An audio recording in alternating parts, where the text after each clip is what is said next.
los que saben de oratoria, que se dirigen a público y todo este tipo de cosas, ellos enseñan o mencionan que usted debería comenzar no dando su nombre, mi nombre es tal, yo hago tal cosa y me desempeño como tal, sino creando como un ambiente de rompehielos, ¿verdad? Chistes o haciendo alguna cosa para atrapar la atención de la gente y que la gente se sienta atraído. Aquel que está por allá viendo para arriba, que usted lo pueda atrapar y sea parte de lo que usted va a hablar, bien sea los coaches, como mi hermano Renzo seguro sabe mucho de eso, de cómo se inicia una charla, una cosa de estas, ¿no? Y que el tono de voz se module, que no sea un tono de voz monótono, que no duermas a la gente, porque mucha gente se duerme en un servicio, mucha gente se duerme. Uno que está aquí ve a la gente durmiendo y uno dice, bueno, ojalá sea que esté orando, pero está dormido, ¿no? Pero bueno, entonces la idea de los que hablamos en público es esa, de que la gente no se nos duerma, de llamar la atención, de captar la atención de la gente. Pero yo creo que lo que vamos a hablar hoy aquí no necesita de eso, que de paso ya lo hice, pero no necesita de eso, porque vamos a hablar del texto de un hombre que caminó sobre el agua. ¿Cuántos hombres en la historia de la humanidad usted ha escuchado que caminó sobre el agua?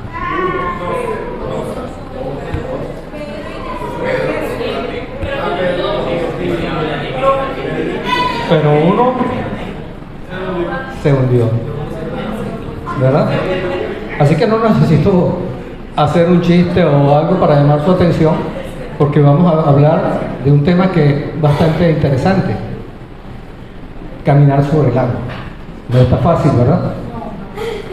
Hay corrientes de la nueva era. Creo que una de las protagonistas de esta corriente es esta actriz Shirley MacLaine, ¿te acuerdas? No sé si todavía está vivo. ¿Sí? Que es el positivismo, lo que tú piensas.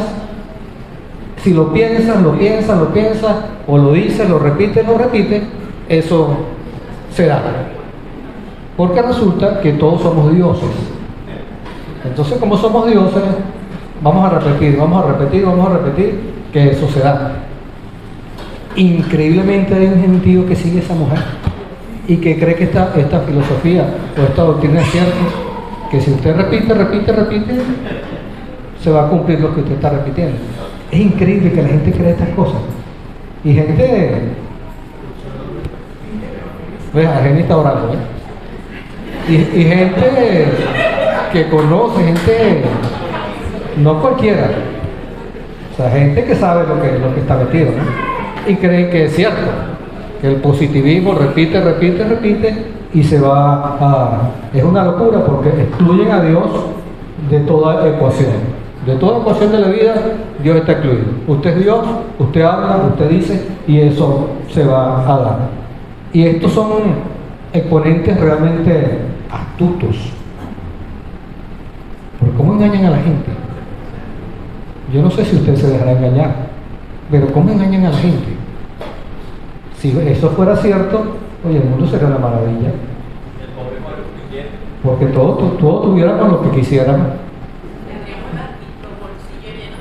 Exacto, fuéramos dinero, viajes, todo, ¿no?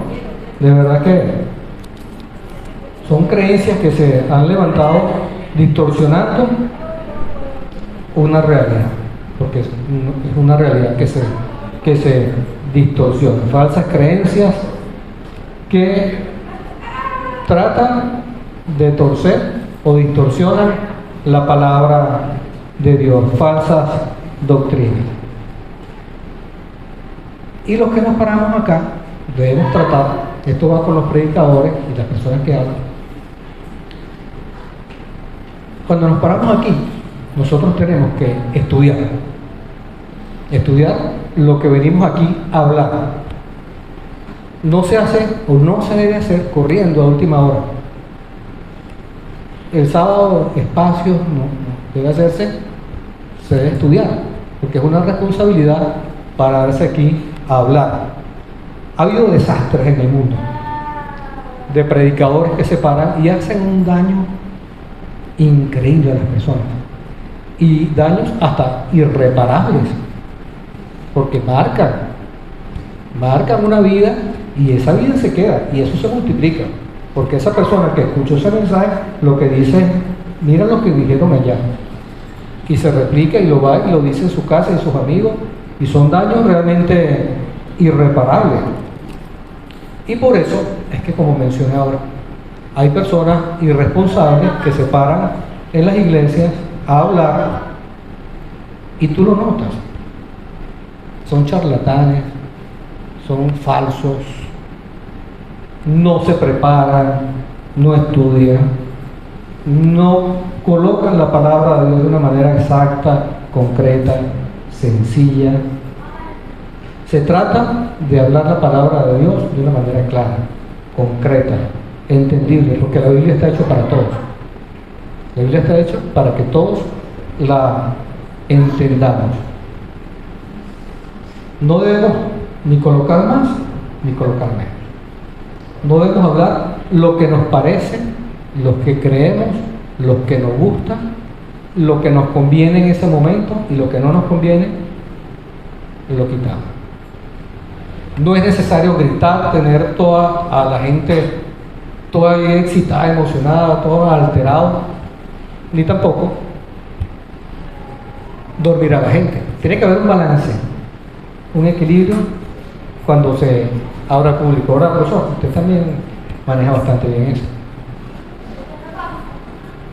Así que debemos tener cuidado cada vez que nos paramos acá y recordar que el equilibrio, ¿dónde está? En el centro. El equilibrio no está en los extremos. Usted pone una varita y pone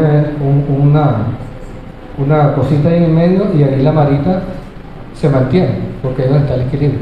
Póngala aquí, se va para este lado. Póngala allá, se va para ese lado. Tiene que estar exactamente en el centro. Ahí es donde está el equilibrio. Y volviendo a lo que nos trajo acá, vamos entonces a leer en Mateo 14, de 22 al 36. El título: Jesús camina sobre el agua. Vamos a leerlo en la Nueva Traducción Viviente. Y dice la palabra de Dios así: inmediatamente después, Jesús insistió en que los discípulos regresaran a la barca y cruzaran al otro lado del lago, mientras él enviaba a la gente a casa. Después de despedir a la gente, subió a las colinas para orar a solas. Mientras estaba allí solo, cayó la noche. Mientras tanto, los discípulos se encontraban en problemas lejos de tierra firme, ya que se había levantado un fuerte viento y luchaban contra grandes olas.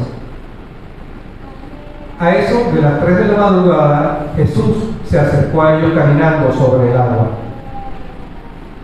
Cuando los discípulos lo vieron caminar sobre el agua, quedaron aterrados, llenos de miedo, clamaron: ¡es un fantasma! Pero Jesús les habló de inmediato: no tengan miedo, dijo, tengan ánimo, yo estoy aquí.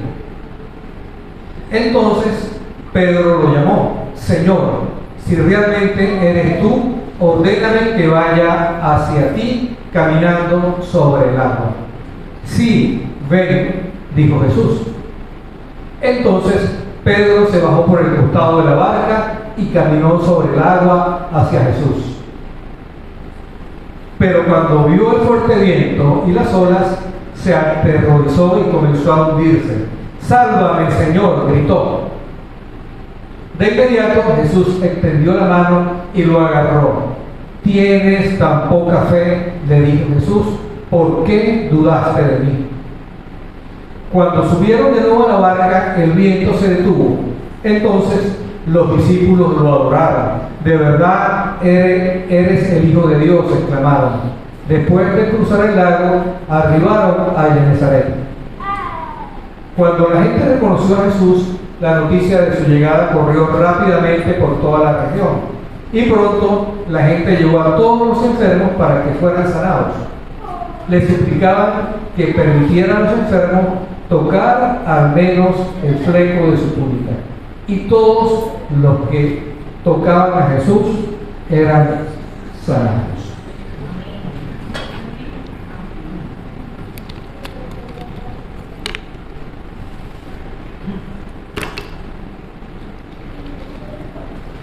Inmediatamente después de qué?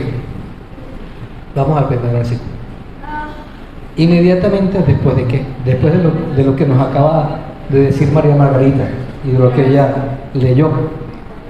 Después de que Jesús, en lo que precede a este texto que estamos leyendo, después de que Jesús alimentó una gran multitud con 5 peces y 2 panes y tuvo compasión de ellos. Dice que alimentó a 5.000 personas, sin contar los niños y las mujeres, con 5 panes y 2 peces.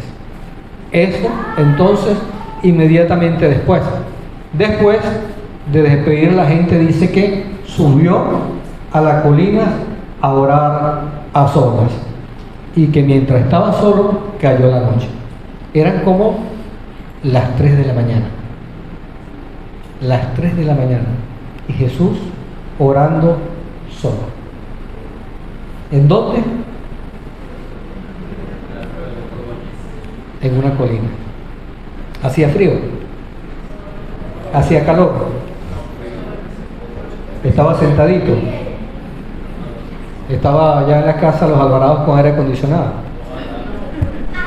Estaba solo orando a las 3 de la mañana en una colina. Yo quiero que ustedes se vayan al contexto, se vayan a ese contexto de lo que estaba pasando con Jesús. Porque a veces leemos la Biblia y leemos y nos paramos y nos vamos.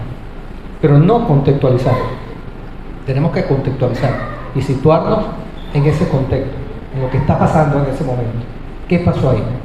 Y la Biblia es rica. Cuando uno lee las cartas, que la lees como una carta, que alguien la está enviando, hay un remitente y un destinatario, y la lees como remitente y destinatario. La disfrutas, la saboreas, la aprendes. Jesús, después de una jornada intensa, ¿se fue a qué? No se fue a dormir, se fue a orar. ¿Esto qué es para nosotros? Un ejemplo. Nosotros estamos, que queremos, luego que termine Alfa, iniciar nuestras reuniones de oraciones. Antes teníamos reuniones de oraciones. Llegó la pandemia y se acabó todo. Queremos iniciar acá nuestros lunes de oración, después que termine Alfa.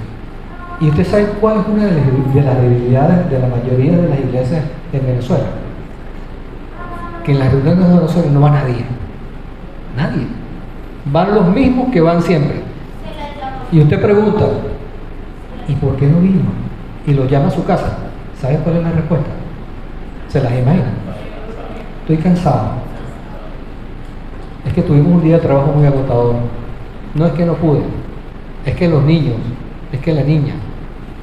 Es que no puedo. Es que mañana tengo que. Y son desiertos los días de oración. Tanto en esta iglesia, cuando lo hacíamos, y que Dios mediante lo vamos a volver a hacer, como en la mayoría de las iglesias. Es el día que menos va la gente, porque la gente está cansada. Porque están pasando una película que es mejor, porque están pasando una serie que es mejor, pero la reunión de oración la gente no va. Y Jesús, después de una jornada extrema de trabajo, se fue a orar.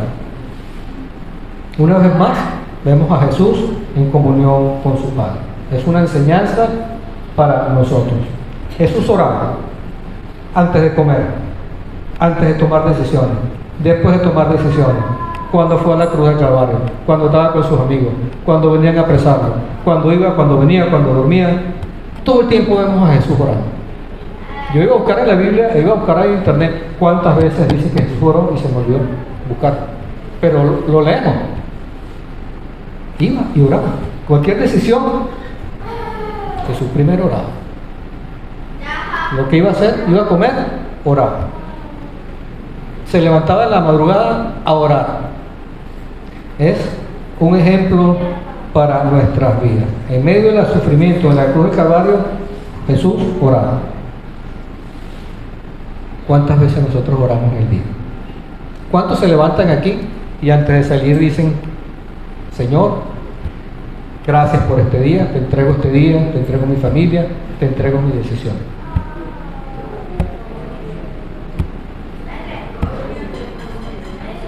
Todos los días.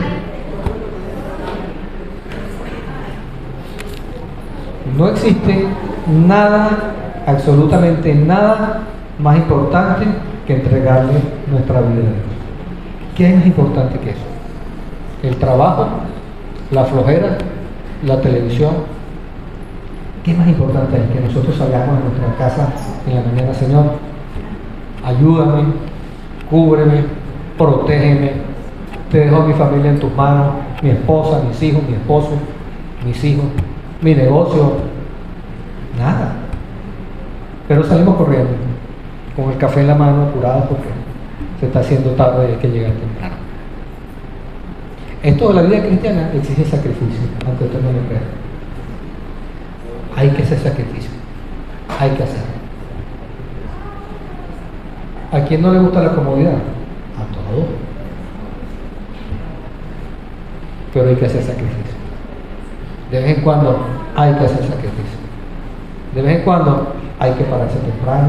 De vez en cuando hay que visitar enfermos a los hospitales. Es que a mí no me gusta ir al hospital porque huele muy mal. A mí tampoco. Pero hay que hacerlo. Que se está muriendo un hermano, una hermana, cualquier situación. Es que a mí no me gusta visitar enfermos. A mí tampoco. Pero hay que hacerlo. No todo es fiesta, no todo es canciones, no todo es gloria, Dios, aleluya, no todo es eso. Hay situaciones que exigen sacrificio y hay que hacerlo. Si usted no lo hace, ¿quién lo hace? No, que vaya al pastor. Ay, ¿usted cree que el pastor le gusta? Tampoco. Pero hay que hacerlo. Porque la Biblia nos manda que debemos hacerlo. Así que son sacrificios que nosotros tenemos que hacer en medio de nuestra comodidad. No existe nada más importante que nos dé la seguridad, la confianza. ¿Quién le provee a usted? ¿Su trabajo? ¿Quién le provee a usted? Dios. ¿De dónde viene la provisión? De Dios. Cuando es dinero justo y legítimo, ¿no? Si es dinero mal habido, viene del diablo, por supuesto. Pero cuando es dinero justo y legítimo, viene de Dios. ¿Quién guarda nuestra salud? Dios. ¿Quién guarda nuestra familia? Dios. Y salimos corriendo. No tenemos tiempo. Porque tenemos otras cosas que hacer. Él está con nosotros cada día de nuestra vida, en cualquier situación. Y Dios es tan bueno que en medio de nuestra ingratitud, Él dice: tú no estás solo, tú no estás solo. Yo estoy ahí contigo. Porque mire que somos ingratos. Hay que examinarse cada uno. Y cada uno tiene que hacer lo que corresponde. Continúa diciendo: mientras tanto, los discípulos se encontraban en problemas lejos de tierra firme, ya que se había levantado un fuerte viento y luchaba contra grandes olas. ¿Quiénes han estado aquí en el mar cuando el mar está fuerte? María Margarita. Mario, ¿verdad?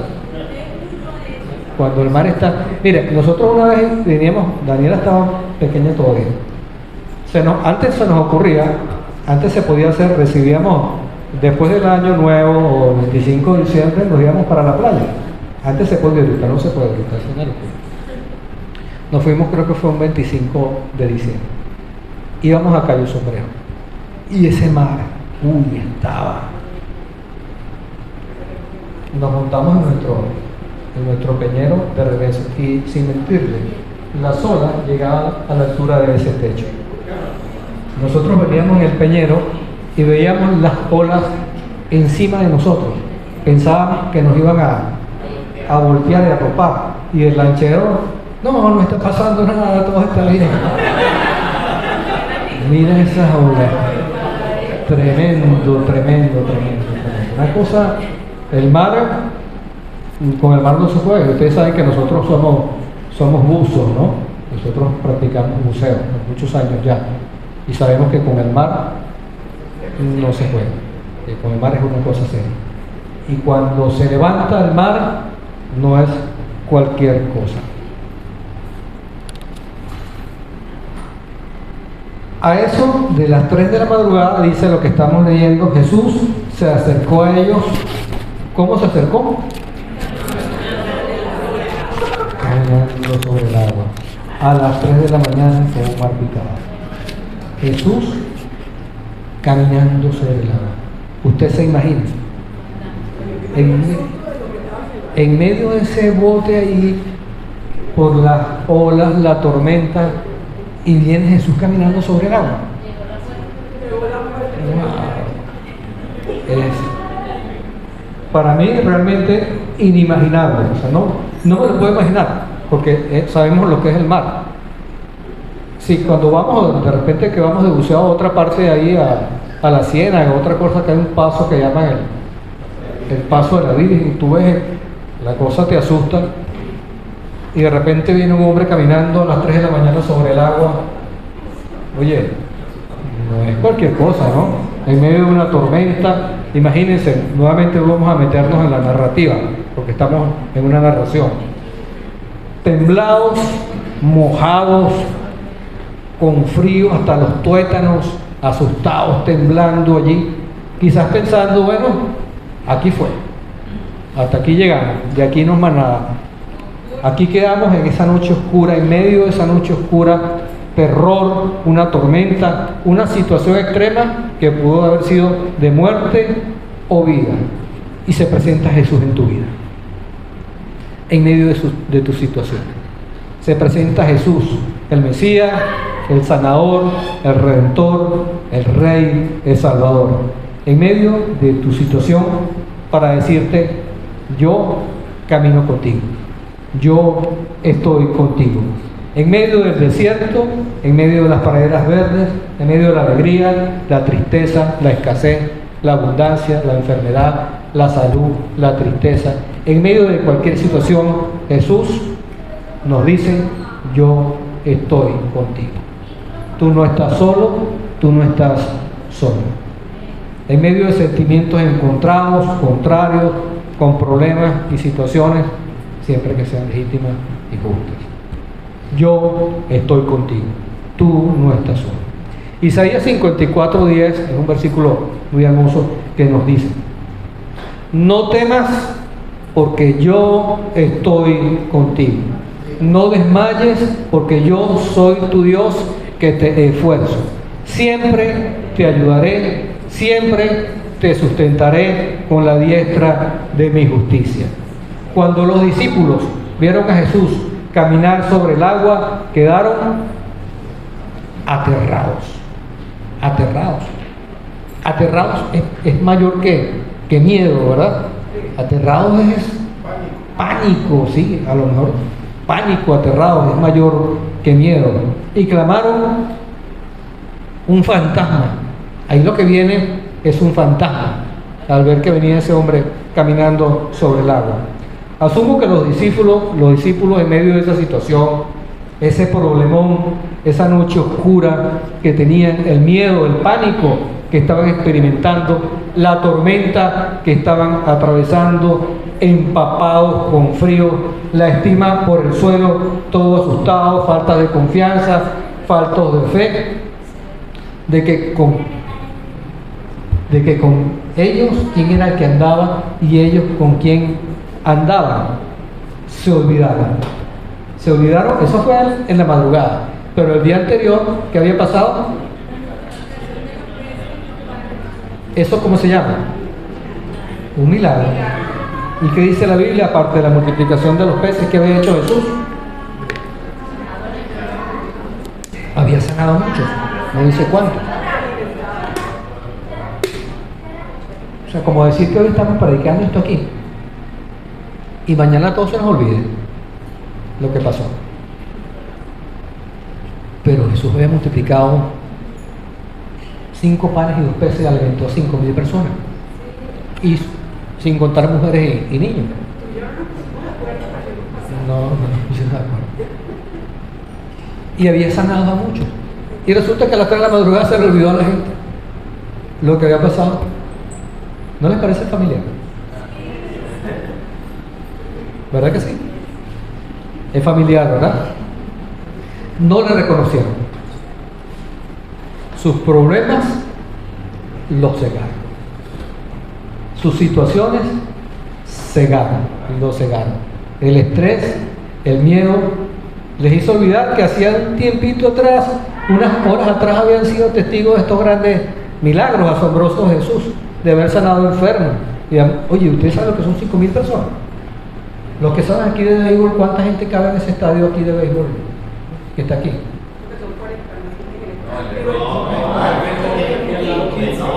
No, el estadio de béisbol profesional.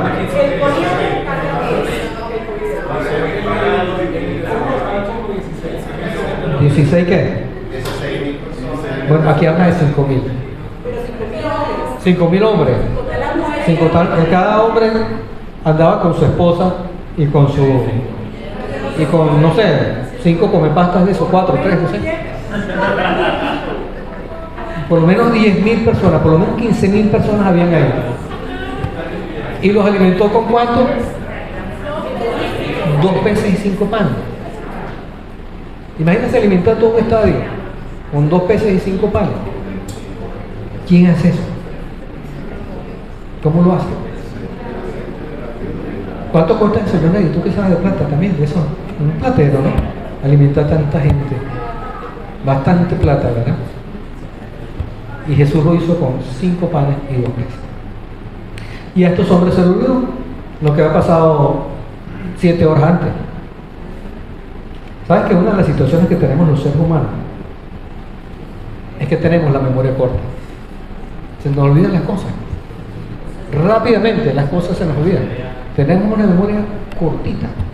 Yo creo que es porque viene otra cosa, y viene otra cosa, y viene otra cosa. Y ponemos el internet, y ponemos la televisión, y ponemos el TikTok, el Google, el Instagram, todo eso, el Facebook. Y viene y nos llenamos con tanta información que parece que desplaza la información que había pasado hace un tiempito atrás. Se nos hacen olvidar rápidamente tantas cosas vividas, tantas cosas aprendidas, tantas cosas de testimonio y de fe. Por eso me encanta dar los testimonios. ¿Por qué hacen los testimonios? Nos edifican, nos alientan. ¿Qué nos dice? Mira, lo que pasó con la hermana, oye, los que estemos o los que estén en situaciones similares, mira cómo Dios actúa en su vida. Dios lo va a hacer también en la vida de nosotros. Mira cómo Dios proveyó en la vida de nuestros hermanos. Dios también lo puede hacer en la vida de nosotros. Mira cómo Dios nos sanó. Dios también lo puede hacer en la vida de nosotros. Porque nos edifican, nos enriquecen, nos hablan, nos ayudan de lo que Dios puede hacer en nuestras vidas. Pero estos se paralizaron, se estresaron, se asustaron, no la reconocieron, sus problemas les secaron, les cegaron, se olvidaron de quién andaba con ellos. De allí la importancia de congregarnos y sentir el calor de una iglesia, la hermandad. Eso es lo que hacemos los domingos, cuando escuchamos los testimonios, cuando oramos, cuando aprendemos. Porque estamos aprendiendo que Dios vive, que Dios actúa, que Dios es real, que no es una falacia. Y nuevamente, esa es una de las funciones de la iglesia, enseñar a las personas. No venir a la iglesia por costumbre, no venir a la iglesia por venir, porque es chévere, porque es bonito, sino que venimos a alabar, a glorificar el nombre de Dios. Es 2 horas a la semana. Y si abrimos el tiempo de oración, es 1h30 a la semana. Pero aquí nos fortalecemos, aquí cargamos las baterías. Porque ¿qué pasa mañana? La mayoría se va al trabajo. Y los trabajos a veces se nos complica la cosa. los negocios, los que tienen negocios, los que somos empleados, los que trabajan en casa. Pero aquí vamos con nuestra fe, nuestra confianza, recargados la pila para enfrentar todas esas tormentas que se nos pueden presentar en la semana, a cada uno con la particularidad propia de cada uno, pero teniendo presente que cada día Dios, el Señor, está con nosotros. Y de eso no hay duda. No hay duda que nos llevan a reconocer las misericordias, la bondad y la presencia de Dios en nuestra vida. Debemos evitar que nuestra visión se nuble, que no haya neblina, tormenta, lloviznita que hace que nuestra visión se nubla y evita que reconozcamos a quién es nuestro Señor, nuestro Salvador, nuestro proveedor y nuestro sanador. ¿Qué dice la Biblia en el Salmo 121? ¿De dónde vendrá mi socorro? ¿Lo creemos? Lo creemos, ¿verdad? ¿Qué hizo? ¿Y qué nos dejará? Ni se adormecerá el que teme. Está clarito. No dejará que resbale tu pie. Pero Jesús, continúa diciendo la narración, les habló de inmediato. Yo pienso, ¿cómo será escuchar la voz de Dios? La voz de Jesús. ¿Usted se imagina? ¿Será fuerte? ¿Será suave? ¿Será regañón? ¿Hablará con amor? ¿Hablará con misericordia? Cada uno lo escuchará de acuerdo a su necesidad. ¿Cómo será escuchar la voz de Jesús? ¿Qué dicha tuvieron los discípulos que anduvieron con él? Que lo escucharon hablar. Audible. Nosotros escuchamos la voz de Dios en nuestros corazones y algunos la escuchan audible. Pero escuchar la voz de Jesús. Hugo, no te preocupes, que te diga Jesús, hermano. No te preocupes, Hugo, yo estoy contigo. Que venga de la voz de Jesús. Wow. No sabemos cómo será. Yo espero escucharla. Y si en ese momento tendré lagrimales, seguro se me secarán. Pero yo espero escuchar la voz de Jesús. Escuchar a Jesús decir: siervo inútil. Siervo inútil. ¿Cómo nos presentaremos delante de Jesús?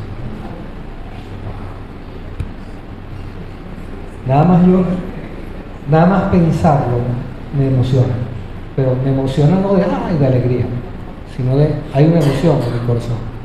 Nada más pensar encontrarme con Jesús y sus palabras. Buen siervo fiel, siervo inútil. Siervo digno, sierva indigna. Siervo justo, sierva injusta. ¿Cómo será cuando nos encontremos delante de la presencia de Jesús? Dice el pasaje que Jesús les habló de inmediato. A su necesidad, Jesús acudió de inmediato. El tiempo, Jesús era temporal, Dios era temporal. Dice la palabra que, ¿cómo es el tiempo para Dios? Es atemporal. El tiempo lo tomamos nosotros y vemos, pero Jesús, Dios es atemporal. Lo que sí sabemos es que Dios siempre está de manera oportuna. Siempre está de manera oportuna. Cuando creemos que la cosa se está poniendo bien fea, cuando creemos que la cosa se está poniendo color de hormiga, siempre hay una luz. De manera oportuna llega nuestro socorro. No en nuestro tiempo, en el tiempo de Dios. Revis, escuchamos el testimonio de su esposo. El Señor se presentó, les abrió las puertas, les trajo personas de manera oportuna.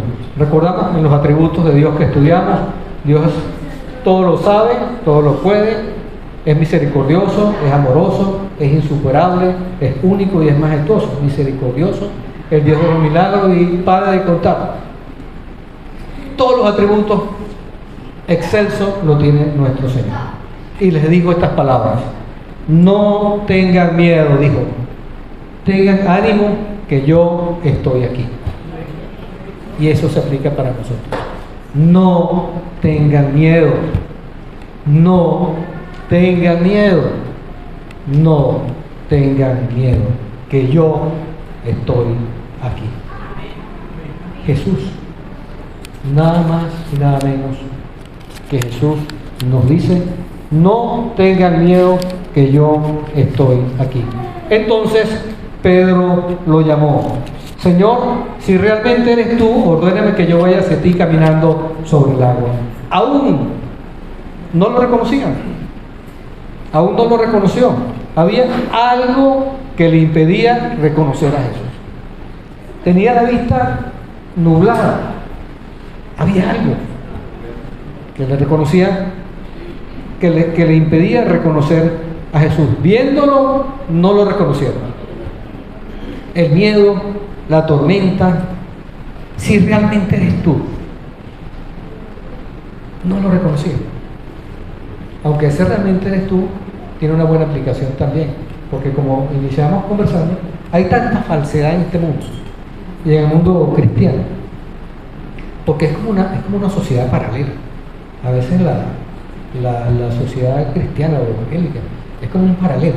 Vivimos en un mundo por aquí, la sociedad civil, y por aquí van también otra sociedad, que es una sociedad paralela. Entonces pareciera que viviéramos en dos sociedades: lo que hacemos, lo que pensamos, lo que queremos, lo que oramos, lo que sí, lo que no. Ustedes se han dado cuenta en su vida. Es como si viviéramos en dos mundos: el mundo con el que nos desenvolvemos y el mundo que deseáramos que fuera permanente. Y hay muchos falsos, muchos engañadores. Debemos estar atentos. Hay mucha gente que canta muy bonito. Hay mucha gente que compone muy bonito. Hay mucha gente que se para en los púlpitos y habla muy bonito. Pero se parecen igualitos. Pero no son. Hay que estar atentos.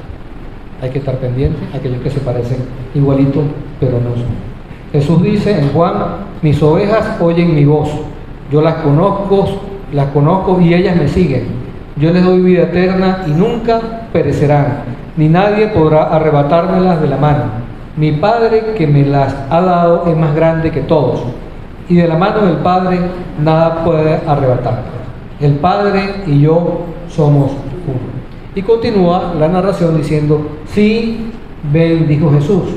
Jesús tuvo que afirmarle a Pedro que él era, para que Pedro creyera y tuviera confianza. Sí, soy yo, para que él creyera y tuviera la confianza.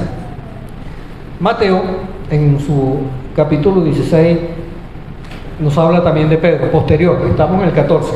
En el capítulo 16, que lo conocemos mucho, dice: y yo te digo que tú eres Pedro, y sobre esta roca edificaré mi iglesia, y las puertas del Hades no podrán vencerla. A ti, a Pedro, el que se asustó, el que no lo reconoció, el que dudó, el que no sabía quién era el que caminaba, le dice: a ti te daré las llaves del reino de los cielos. El que dudó, el que no le reconoció, el que tuvo miedo. 2 capítulos más adelante le dice: sobre ti edificaré mi iglesia y a ti te daré estas llaves. ¿Qué nos dice esto? Que tenemos un Dios de oportunidades, que tenemos un Dios de comienzo, que tenemos un Dios de misericordia, que tenemos un Dios que nos conoce, que tenemos un Dios que sabe que en ocasiones podemos dudar, pero que aún así está con nosotros. Conoce nuestras emociones, nuestras alegrías, nuestras tristezas, nuestras dudas, nuestros miedos, nuestras quejas. Y aún así le dice: Pedro, te daré las llaves. El Dios de las oportunidades. Entonces Pedro se bajó por el costado de la barca y caminó sobre el agua hacia Jesús. Pero cuando vio el fuerte viento y las olas, se aterrorizó y comenzó a hundirse. Ahí yo lo he escuchado, porque este texto se predica mucho. Algunos predicadores que dicen que se hundió porque Pedro quitó la vista de Jesús, y al quitar la vista de Jesús, cuando iba caminando, se hundió. Otros dicen que si Jesús está en la barca, el camino es seguro. Que si Jesús está ahí, tú estás con él, el camino es seguro. Que no podemos apartar nuestros ojos a Jesús, porque igual que Pedro, nos podemos hundir. Y es cierto, es verdad lo que dicen estos predicadores. Pero, vamos al día a día, donde se aplica la palabra, donde se aplica la Biblia. ¿Cuáles situaciones son las que nos hacen flaquear en nuestro día a día? ¿Cuáles son los problemas que nos hacen flaquear? Tanto, ¿verdad? La salud. Hay problemas que nos hacen dudar. Hay problemas que nos hacen temblar, asustarnos. Que la Biblia dice que no ha puesto en ti espíritu de temor ni de cobardía. Es verdad. Pero ¿quién aquí no se ha asustado? ¿Quién aquí no ha tenido miedo? Eso es una realidad. ¿Se está contradiciendo? No. Pero ese es el día a día. Ahí es donde la palabra de Dios debe hacerse una realidad en nuestra vida. Porque aquí es muy fácil. Pero mañana, pasado, en medio de los problemas, ahí es donde la palabra de Dios tiene que hacerse una realidad en nuestras vidas. ¿Qué hace cuando nos asustamos? Pensamos inadecuadamente en ocasiones, hablamos sandeces, decimos cosas que no debemos decir. El terror y el miedo nos pueden hacer desviar los pasos. Las distracciones del mundo nos pueden tender a desviar el camino que es Jesús. Pero aún así, en medio de esto, no podemos apartarnos. No podemos olvidar este precioso tesoro de la salvación.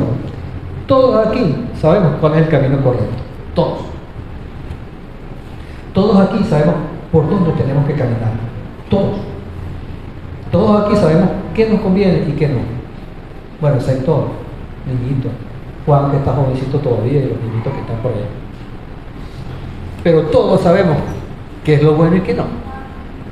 Todos sabemos qué debemos hablar y qué no. Todos. Y a veces, ¿qué pasa? Aún sabiendo, por ahí nos metemos por ahí. Hay algo nuevamente más precioso que la presencia de Dios en nuestras vidas que quiera apartarnos o alejarnos del camino correcto. Nada. ¿Qué puede ser? El trabajo, el negocio, las diversiones, los vicios, el sexo, las mujeres, los hombres, la gasolina, el gas. Hay algo más importante que eso, que nos quiere hacer apartar del camino de Dios. La familia misma. ¿Qué puede haber más valioso que la seguridad de la vida eterna en esta vida que es pasajera? Porque esta es una vida pasajera, pero la que tenemos allá no. La que tenemos allá es una vida eterna. Y lo repito, los que me conocen saben que yo no soy religioso, no me gusta la religión. No me gusta. Y quizás en ocasiones, igual que todos, como ser humano, he quitado mi mirada de Jesús y me he ido por el camino equivocado, el camino que no. Pero nada me va a hacer apartar de Dios. Nada me va a hacer apartar de Jesús.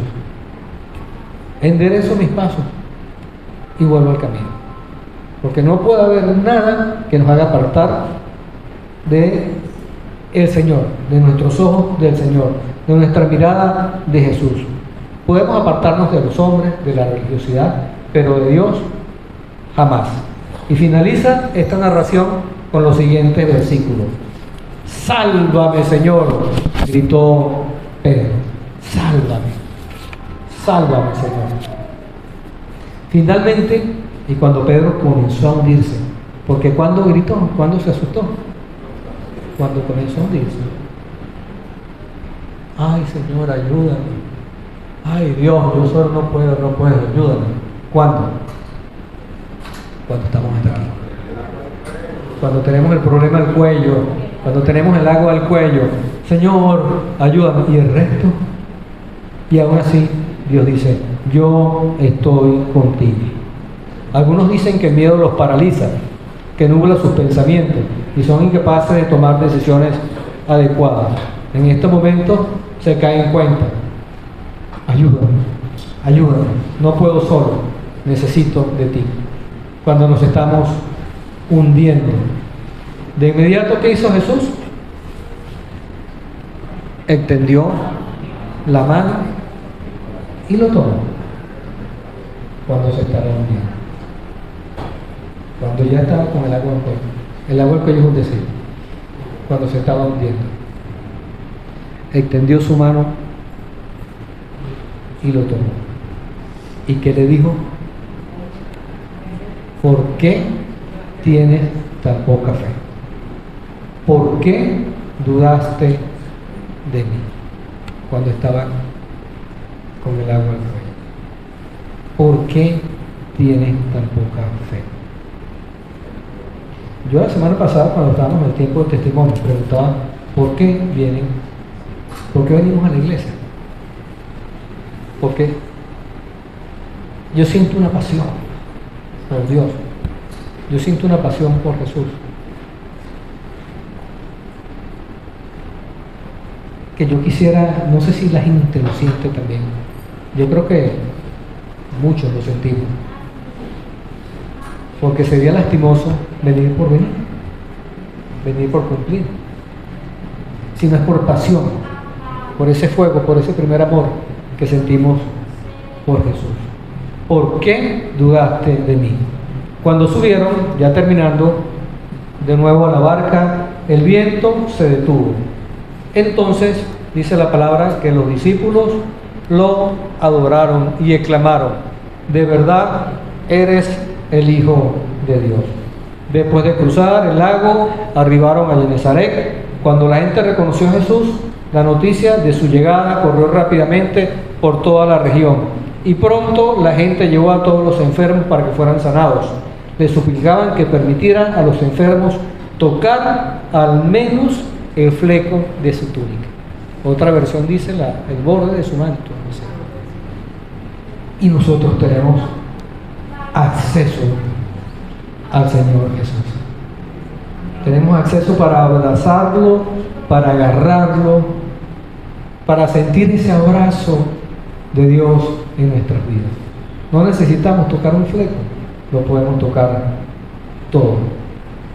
Le suplicaban que permitiera a los enfermos tocar al menos el fleco de su túnica y todos los que tocaban a Jesús eran sanados. Yo quiero que cuando salgamos de aquí, ya estamos terminando, recordemos que en medio de nuestra prueba, sea cual sea, eso es una prueba, lo que le pasó a Pedro. En medio de tu prueba de fe, recuerde que nunca estarás solo. Nunca. En medio de las pruebas, en medio de las situaciones, nunca vas a estar solo. Porque el Señor va a estar contigo. Nunca, nunca, llévatelo. Nunca, nunca vamos a estar solos. Porque el Señor siempre va a estar contigo. Señor, te damos gracias por esta palabra. Gracias por tu amor, Señor. Y gracias por la seguridad de que en medio de nuestras situaciones, circunstancias, alegrías, enfermedades, tristeza, Señor, tú estarás siempre con nosotros, Señor. En el nombre de Jesús, amén. Que Dios les bendiga. Estamos despedidos. Tengamos esa semana.